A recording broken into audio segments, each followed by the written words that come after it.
երեք պատերազմ պարտվելով ինքը չի կարողանում վերականգնվել, չի հավատում, որ Հայաստանը կարող է լինել անկախ պետություն, Հայաստանը կարող է դառնալ ուժեղ պետություն,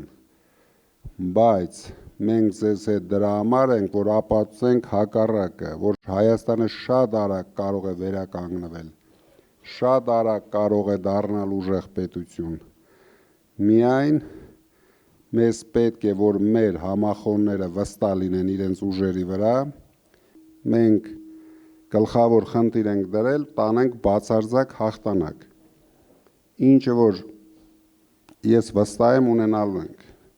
ձեր օգնությամբ մենք ունենալու ենք,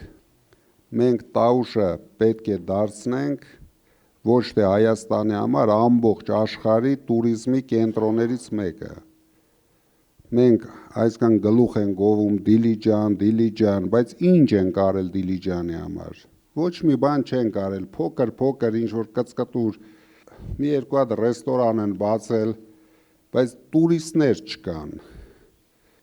Հայաստան մտած տուրիստների ընդամենը 1% հասնում է Դիլիջան, դա թվերով որ ասեմ օրը մի 100 մարդ,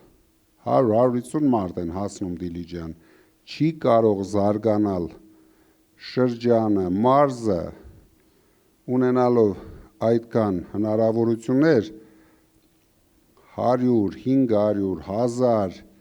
դրանք միլիոնների պետք է հասնենք, պետք է այնպես զարգացնենք, դուք երևի գիտեք ու լսել եք կամ ունեք ձեր ձեռքի տակ մեր ծրագիրը $1 միլիարդ տուրիզմի համար, որից 500 միլիոնը մենք ուղարկելու ենք մարզերը, դուք էլ հասկանում եք, որ գլխավոր շահառուն այստեղ իր հնարավորություններով լինելու է Տաուշի մարզը,